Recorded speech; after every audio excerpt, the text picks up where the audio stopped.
여러분 안녕하십니까? 사주 장명가 장세진입니다. 오늘 영상은 여자 입장에서 보는 남편복 좋은 사주와 남편복 없는 사주에 대해서 말씀드리겠습니다. 본론에 앞서 본 채널 구독자가 아니신 분들은 구독과 좋아요를 눌러주십시오. 더 알찬 영상으로 보답하겠습니다. 그럼 오늘의 사주 브리핑 시작합니다.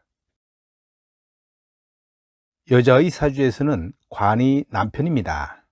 관에는 정관과 편관이 있는데요. 편관은 다른 말로 살이라고도 합니다. 사주팔자에 정편관이 혼재되어 있을 경우에 정관은 남편이 되고요. 편관은 애인이 되는 것이지만 사주가 정관 또는 편관으로만 되어 있다면 하나의 남편으로 보면 됩니다. 이와는 반대로 사주팔자에 관이 없는 경우도 있는데요. 이 경우는 관살이 많은 것과 같은 현상이 나타납니다. 즉, 이성관계가 좋을 수도 있지만 관리를 잘못하면 스캔들이 생기거나 이혼할 수도 있습니다. 관이 없는 사주는 관살이 혼잡된 사주와 다른 점이 있는데요. 이성을 잘 만날 수도 있지만 반대로 이성과 인연이 아예 없을 수도 있습니다. 그리고 관이나 살이 사주에서 용신이나 희신으로 사용될 경우에는 남편복이 좋습니다. 이성 간의 관계도 원만하게 꾸려나갈 수 있고요. 사회생활을 하는데도 유리합니다. 남편복이 좋거나 좋지 않은 사주학적 구조 중에서 먼저 남편복이 좋은 경우입니다. 남녀 모두 재성이 맑을 경우에 귀하고 능력 있고 현명합니다.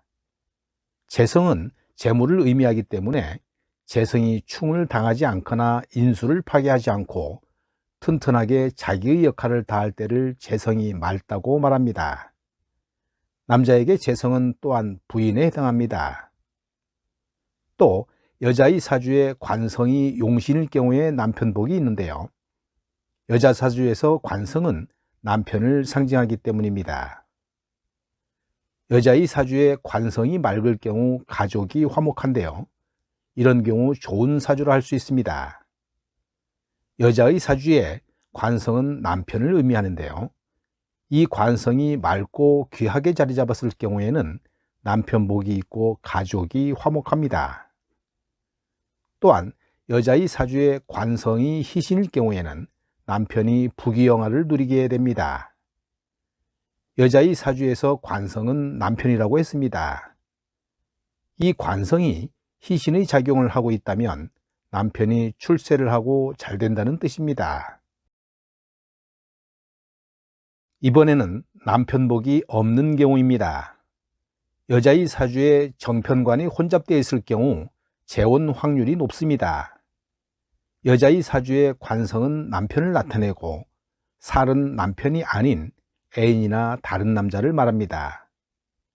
사주에 관성과 살성이 함께 있다는 것은 남편 외에 또 다른 남자가 생긴다는 것으로 재혼을 의미합니다.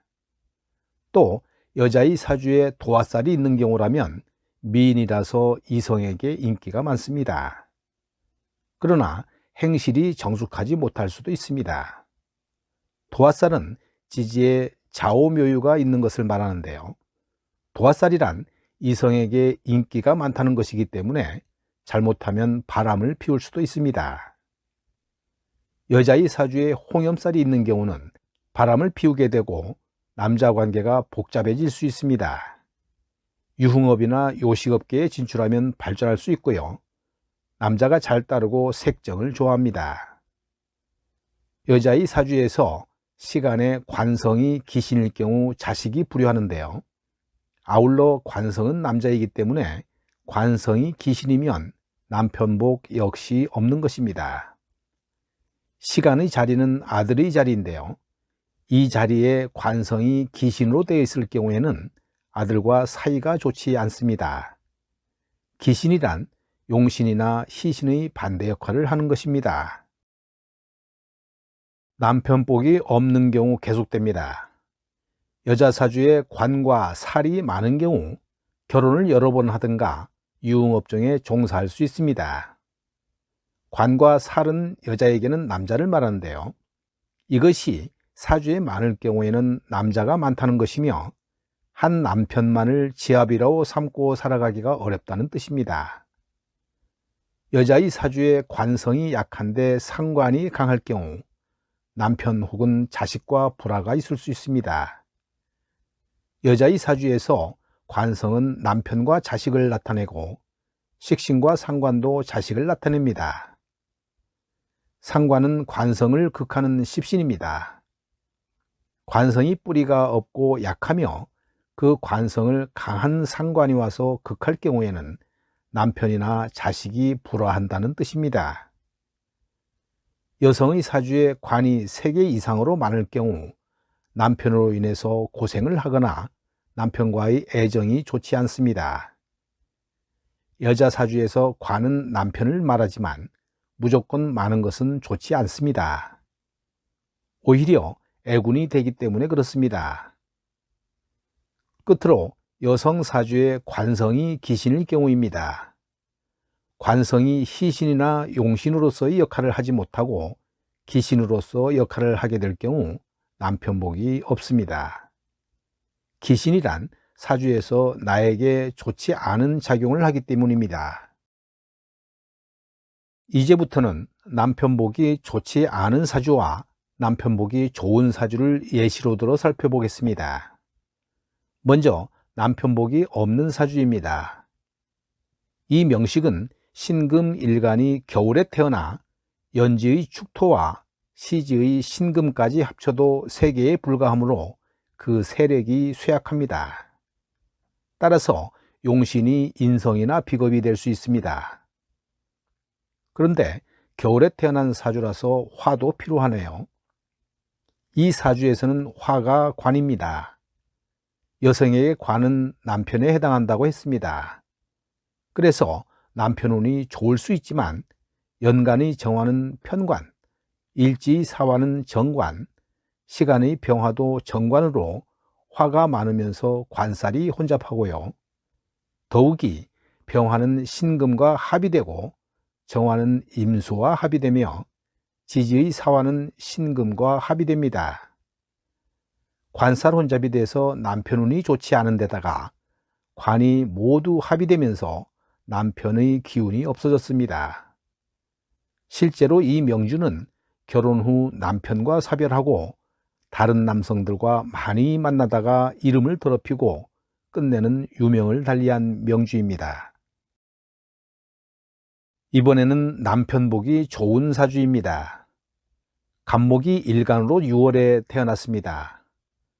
연지의 해수와 월간의 개수, 시지의 인목을 합쳐 일간의 세력은 4개입니다. 거기에 일지의 진토는 간목에게 가장 좋은 습토입니다.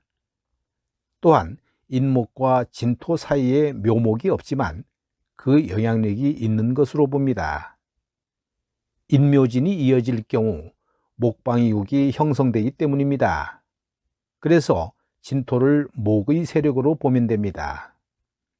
그러면 일간의 세력이 왕성해져서 극해주는 관을 용신으로 사용할 수 있습니다. 월지의 유금이 정관인데요. 따라서 남편복이 있는 사주입니다. 거기에다 이 사주에는 목화 토금수의 오행이 모두 들어있기 때문에 균형이 잘 맞는 사주입니다. 오늘 영상은 여기까지 하겠습니다. 나가시기 전에 구독과 좋아요를 눌러주시면 영상 제작에 큰 힘이 됩니다. 그럼 다음에 또 다른 주제로 찾아뵙겠습니다. 여러분 감사합니다.